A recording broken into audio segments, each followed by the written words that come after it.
केंद्रीय पर्यटन एवं संस्कृति मंत्री गजेंद्र सिंह शेखावत जोधपुर दौरे पर रहे। जोधपुर एयरपोर्ट पर केंद्रीय मंत्री गजेंद्र सिंह शेखावत का कार्यकर्ताओं ने फूल मालाओं के साथ भव्य स्वागत किया। इस दौरान एयरपोर्ट पर केंद्रीय मंत्री गजेंद्र सिंह शेखावत मीडिया से भी मुखातिब होते नजर आए। उन्होंने कहा कि जया बच्चन के द्वारा जिन शब्दों का इस्तेमाल आसन के लिए किया गया वो बिल्कुल ठीक नहीं है। आसन का सर्वोच्च सम्मान होना चाहिए और आसन या किसी व्यक्ति को ठेस पहुंचाने वाली बात करें लोकतंत्र में भारत जैसे देश में इस तरीके का दुर्भाग्यपूर्ण बात है। साथ ही उन्होंने आगे कहा कि अभी हमने हाल ही में देखा राजस्थान में भी इसी तरीके का एक माहौल देखने को मिला था। जिस तरह की शब्दों का प्रयोग आसन के लिए किया गया वह बेहद निंदनीय है और किसी भी वरिष्ठ नेता के द्वारा ये किया जाता है तो अति निंदनीय है। वह उन्होंने आगे एक सवाल के जवाब में कहा कि टूरिज्म संविधान के अनुसार राज्य सूची का विषय है। जो पूर्ववर्ती सरकार में जो योजनाएं बनी थी उस योजना के तहत हाल ही में बजट जारी किया गया,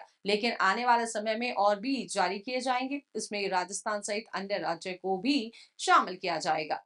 वहीं बांग्लादेश में चल रहे घटनाक्रम को लेकर उन्होंने कहा कि निश्चित रूप से बांग्लादेश में जो कुछ हुआ वह ठीक नहीं है, लेकिन निश्चित रूप से भारत सरकार संपर्क में है और जल्द ही हालात ठीक होने के साथ बांग्लादेश वापस अस्तित्व में आ जाएगा और उसको लेकर के पूरा विश्व ने भी गंभीरता के साथ इसे देख रहा है। वहीं बांग्लादेश को लेकर विपक्ष के द्वारा दिए गए बयानों पर उन्होंने कहा कि निश्चित रूप से इस तरह के बयान ठीक नहीं है, लेकिन उन लोगों को यह मालूम हो नहीं है कि भारत देश है, प्रधानमंत्री नरेंद्र मोदी का भारत है। किसी को भी कुछ करने से पहले 10 बार सोचना होगा। तो क्या कुछ कह रहे हैं गजेंद्र सिंह, दिखाते हैं आपको। देखिए, निश्चित रूप से दुर्भाग्यपूर्ण है।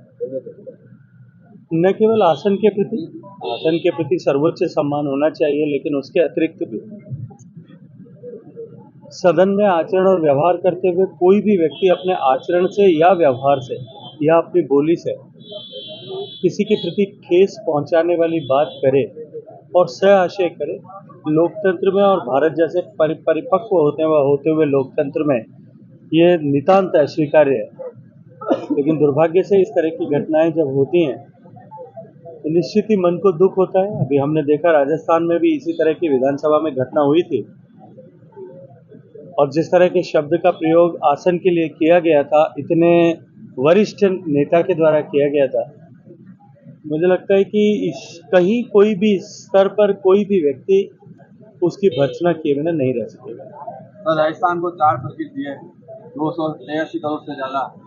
जोधपुर का ही थोड़ा सा अभी तो शुरुआत है, लेकिन एक बात आप लोगों को समझना होगा कि टूरिज्म संविधान की व्यवस्था के अनुरूप राज्य सरकार का विषय है, क्योंकि यह सर्किट पूर्ववर्ती राज्य सरकार के समय में जो योजना बनी थी पिछले माननीय मोदी जी के दूसरे कालखंड के समय में, उस योजना के तहत सबमिट किए गए थे और विशेष सभी सर्किट रुके थे। लेकिन राजस्थान के हैं, ऐसा करके एक बार उन सर्किट्स को अनुमति प्रदान की है।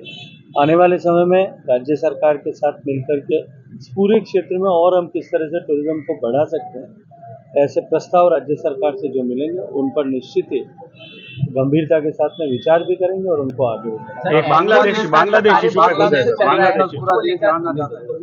देखिए, बांग्लादेश में निश्चित रूप से जो कुछ हुआ वो अप्रत्याशित भी था और अस्वीकार्य भी, लेकिन भारत सरकार निरंतर उस पर दृष्टि बनाए हुए है और वहाँ के हालात सुधरे, ठीक हालात हों, एक बार वापस ठीक से कानून व्यवस्था और जो है वो सरकार का अस्तित्व स्थापित हो, पूरा विश्व इसको और बहुत गंभीरता के साथ में देख। सर, विपक्ष है जो इसको उछाल रहा है जिस तरह से कि भारत में इस तरह के हालात बन जाएंगे, ये देश तोड़ने वाली बात है। देखिए, दुर्भाग्यपूर्ण है कुछ लोगों ने जिस तरह की टीका टिप्पणियां की है, भारत में इस टेम्पलेट को रिपीट करने की बात की है, लेकिन वो शायद ये नहीं जानते कि ये बांग्लादेश नहीं है, ये भारत है और भारत नहीं, ये मोदी जी का भारत है। ऐसा करने वालों को सपने में भी शायद कहीं जो सोचेंगे उन लोगों को अपने भविष्य को जो है अपने आप ही समझ लेना चाहिए कि उनके साथ क्या होने वाला है। सर, एयरपोर्ट विस्तार का कार्य बहुत तेजी से चल रहा है, आप निरंतर प्रयास कर रहे हैं, कब तक ये कार्य पूरा हो जाएगा? मुझे लगता है कि अभी मैंने बात की है, इस वर्ष के अंत तक जाते जाते हम इस स्थिति में होंगे कि एयरपोर्ट के नए टर्मिनल बिल्डिंग का उद्घाटन कर सकते हैं। लगभग 45% से ज़्यादा काम पूरा हो चुका है।